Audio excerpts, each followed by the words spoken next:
Sandy from India talent का खजाना लेकर आया है। इस बार मेरी जगह वो जीते, ऐसी मैं तहे दिल से दुआ करती हूँ।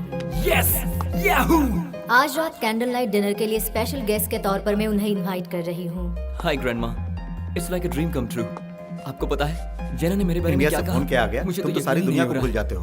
उसका मैं दिल बस अभी बहुत आया। साफ है, रत्ती भर का ईगो नहीं है। इस साल का टाइटल मैं जीतूंगा, ऐसा उसने खुद कहा ग्रैंडमा, वो भी मीडिया के सामने। Really she is a great human being.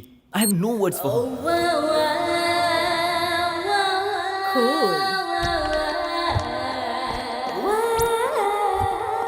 Sandy, first time जब मैं टाइटल जीती थी तब मैंने दिल खोलकर एंजॉय किया। सेकंड टाइम जीती तब मेरी आत्मा ने मुझसे कहा, थर्ड टाइम किसी को भी ये टाइटल जीतने मत देना, तुम्हें हारना होगा।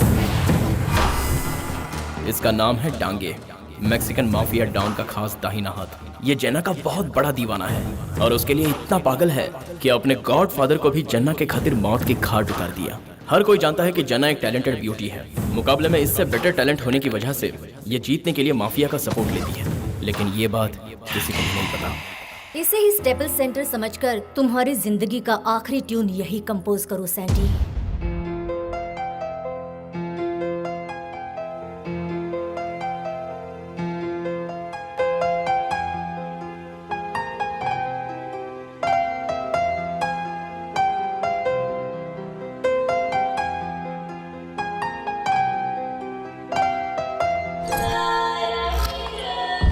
देखा तुमने डांगे, अगर मैं किसी को छू लेती हूँ या अगर कोई मुझे छूता है तो ये बर्दाश्त नहीं कर सकता। डांगे उसे मार देता है। अबे तेरा दिन पूरा हुआ। I am the goddess of America.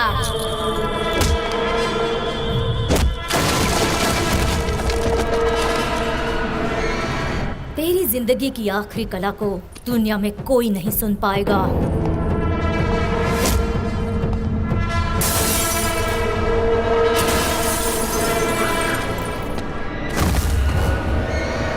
Dange!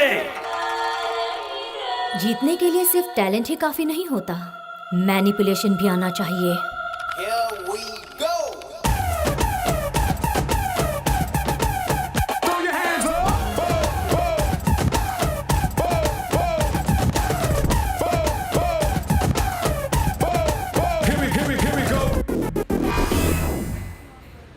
Okay, composition okay है ना सर? परफेक्ट। Hello uncle. तुम तुरंत अमेरिका पहुंचो। भैया ठीक तो है ना अंकल? उसका एक्सीडेंट हो गया।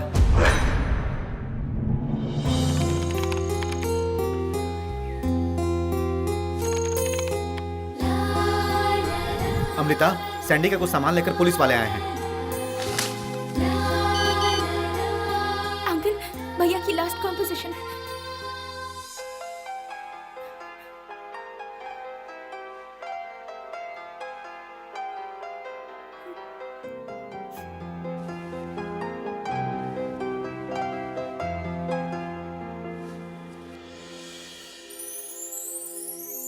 भैया देखो ना, शालू अभी तक नहीं आई। मैं जब काम कर रहा होता हूँ तब मुझे डिस्टर्ब मत किया कर, चुपचाप बैठ जा। उनका काम आधे में छूट गया। भैया का ये सपना मैं पूरा करूंगी अंकल। वो जितना आसान समझती उतना आसान नहीं है। मुझे कितनी भी मुसीबत झेलनी क्यों न पड़े, मैं इस कंपटीशन के लिए कुछ भी कर सकती हूँ। बेटा, पहले तुम इंडिया जाओ, वो भी अकेली। जेना और सैंडी का सबसे बेस्ट सीडी खरीद कर। तुम्हें पहले उसकी हर बारीकी को समझना होगा, उसके बिना चांस नहीं मिलेगा। दूसरा, लंदन, बीजिंग, जमाइका, इन तीनों जगहों पर म्यूजिक का कॉलेज है। MTV इन तीनों जगहों से फुटेज कलेक्ट करता है। इन तीनों कॉलेज में से जो बेस्ट आते हैं, कंपटीशन में उन्हें एंट्री मिलती है। इनमें से किसी एक कॉलेज में मैं तुम्हें एडमिशन दिलाने की कोशिश करूंगा। अमृता, वेस्ट इंडीज के बॉब मॉर्लिस कॉलेज में तुम्हें सीट मिल गई।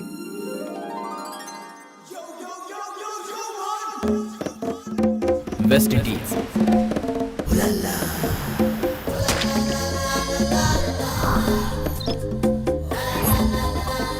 इंडिया और वेस्ट इंडीज के बीच की दूरी फ्लाइट के जरिए सिर्फ 24 घंटे की है। लेकिन अगर कल्चर की बात करें तो दोनों देशों के बीच जमीन आसमान का अंतर है।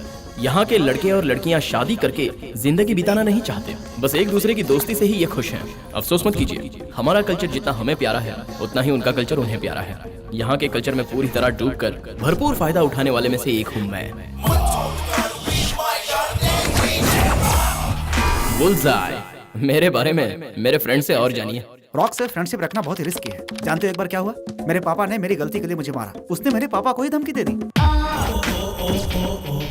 रे के अंदर बहुत सारी वैरायटी है, लेकिन वो इस्तेमाल ही नहीं कर पाता। स्कूल में जब गलती करता था और मास्टर उसे मारते थे, तो मास्टर जी की ही उल्टी सीधी वीडियो बनाकर उसे YouTube पे अपलोड करता था। उसके बाद मास्टर उनसे इतना डर गए कि उसके लिए तो वो भगवान बन गया। रॉक एक कैलकुलेटर है। एक बार की कहानी बताता हूँ। रॉक के ऊपर एक लड़की ने कागज का गोला फेंका। जब उसने कागज को खोलकर देखा तो उसमें $5000 थे। रॉक ने कैलकुलेट किया, लड़की को किडनैप करके उसके परिवार वालों से $20000 वसूल किया और उसमें से $5000 लड़की को रिटर्न कर दिया। और ये मेरा दोस्त मेरे सारे इल्जाम अपने सर पे लेता है। रॉक सच में एक अच्छा कलाकार है और क्योंकि मैं उसका बहुत ही खासिम खास दोस्त हूँ तो वो घर वालों के सामने मुझे खड़ा कर देता है। इसलिए जब वो किसी से कोई लफड़ा करता है तो उसके घर वाले सोचते हैं वो लफड़ा मैंने किया है। उसके घर में मेरी इमेज 0 से ज्यादा कुछ भी नहीं है। मेरे साथियों की बातें सुनकर आपको ऐसा लगेगा कि मैं एक सुपर रॉकेट हूँ और यही मेरा नाम है, रॉकेट उर्फ रॉक।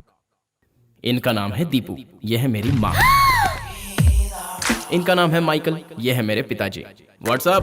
तेरा रिजल्ट मिल गया हमें। तू एक बार भी पासिंग मार्क लाया होता तो हमें खुशी मिलती। फिर शुरू हो गई। कभी कहते हो मार्क लाओ, कभी कहते हो रैंक लाओ। तेरे रैंक के चक्कर में हमारा बैंक खाली हो गया बेटा। तो मैं क्या करूं? म्यूजिक एक समंदर है, आप ही लोगों ने मुझे उसमें धकेला। लाख कोशिशों के बाद भी मैं तैर नहीं पा रहा हूं। अगर सिंपली एक बात कहूं तो मुझे एक नई चीज पसंद आई है, लड़की। इसमें गलत क्या है? माँ बात आगे बढ़ाओ। बात बढ़ाएगा तू लायक है क्या? क्रिकेट में इंटरेस्ट था इसलिए बैट दिलाया। म्यूजिक में इंटरेस्ट था इसलिए गिटार दिलाया। अब बोलता है लड़की में इंटरेस्ट है, वो मैं कहाँ से खरीद के लाऊंगा? Oh my God. आप उसकी बिल्कुल चिंता मत करो, आप कोऑपरेशन करो, ऑपरेशन मैं करूंगा। बाप रे, इसे क्या हो गया? अब तुझे जो करना है अपने दम पे करके दिखा। निकल जा मेरे घर से। मैं घर से बाहर निकलूं? गो। क्रिस, जॉनी, इधर आओ, इधर आओ। सब इधर आओ। जानते हो मेरे डैडी ने क्या कहा? निकल जा मेरे घर से। मुझसे कहा कि निकल जा मेरे घर से। ऐसा कहा? लेकिन ऐसा क्यों कहा? फ्लो ब्रेक कर यार। बड़े लोग बाहर निकलो। मैं क्या चीज हूँ अभी बताता हूँ। आपकी खुशी के लिए, आपके सुख के लिए आपने मैरिज किया। आप दोनों के प्यार की वजह से मैं नमूना पैदा हुआ, इसलिए आप लोग मेरे माँ बाप बन गए। अब जब मैं बड़ा हुआ हूँ तो मुझ पर कंसंट्रेट करने की बजाय आप लोग अपना असली रूप दिखा रहे हो। देख रहा है ईश्वर, मेरे बॉडी में लाड़ प्यार का हार्मोन्स तो कभी डेवलप किया नहीं और अपनी जिम्मेदारी से भी मुंह मोड़ रहे हैं। बस अपनी ख्वाहिशें पूरी कर रहे हैं और जवान बेटे को लात मार के बाहर हकाल रहे हैं। तेरी आंखों का शर्म मर गया है क्या? अरे तुम लोग कैसे दोस्तों? मुझे थोड़ा प्रोत्साहित तो करो। अपने करियर के लिए फाइट करने वाले एक यूथ हूँ मैं। थोड़ा सिंपैथी दो, थोड़ा मुझे सपोर्ट तो करो। तमाशा देख रहे हो, कुछ तो बोलो। सुन माइकल, तू मत बोल, तेरे बाप को बोलने दे। ये क्या है माइकल? घर का सीन तू सड़क पर क्यों लाया? बच्चों से गलती होती है, उन्हें माफ कर देना चाहिए। मतलब प्रोग्रेस रिपोर्ट 0 होने के बावजूद भी मैं। अरे चुप रहो। 0 लाया तो क्या हुआ? मेरे लड़के ने 100 लाया। ये और वो एक सवाल। बात जो भी हो, अगर दोबारा घर का मैटर बाहर लाए तो मुझसे बुरा कोई नहीं होगा। डैडी, भैया कहाँ जा रहे हैं? पता नहीं बेटा, समझ लो मनहूसियत गई। चलो अब हमें सुकून मिलेगा। मुझे अपने माँ बाप से प्यार नहीं है ऐसा सोच रहे हो ना, लेकिन ऐसा नहीं है। मैं उनके बिना अपना ब्रेकफास्ट तक नहीं कर पाता। वो इसलिए क्योंकि ब्रेकफास्ट करने के लिए मेरे पास कोई दूसरी जगह ही नहीं है। चलो अब थोड़ा आगे बढ़ते हैं। यो मॉन, इस फील्ड में आगे बढ़ने के लिए तेरे को बुलाया है। स्मगलिंग करेगा क्या? इधर का माल उधर, उधर का माल इधर। जो मुझे नहीं करना चाहिए वो काम मैं पहले करता हूँ और जो करना चाहिए वो बाद में। अपन जो तेरे को ये पैकेट्स दे रहा है वो सरहद पर रहने वाले एक बंदे तक पहुंचाना है। काम बहुत होशियारी से करने का, हर तरफ पुलिस का पहरा है। अपना पैसा उसी से वसूलना। आगे जाने वाले रास्ते में तेरे को 3 पुलिस चेक पोस्ट मिलेंगा। जमाइका में ड्रग के साथ जो पकड़ा जाता है उसे शूट एंड साइड का order. Hello police control room, आज काबोया फॉरेस्ट से बजरंग स्क्वायर रूट में एक शख्स ड्रग्स सप्लाई कर रहा है। अगर आप में हिम्मत है तो वीडियो गेम खेल लो। Who are you? वो कौन है और कैसा है ये पूछिए। देखने में कैसा है? एटम बॉम्ब की तरह लगता है। ये तूने क्या किया? पुलिस कब आएगी, कैसे आएगी, इसका हम इंतजार करेंगे क्या? प्रॉब्लम का इंतजार करो तो प्रॉब्लम, लेकिन प्रॉब्लम को अगर मेरे पीछे भगाओ तो नो प्रॉब्लम। अबे तेरे को पुलिस से डर नहीं लगता? ये शब्द तो मैंने कभी सुना ही नहीं।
इज्जत से मेरे काम का पैसा दे दे मुझे। मेरी गन की बुलेट लेगा तू?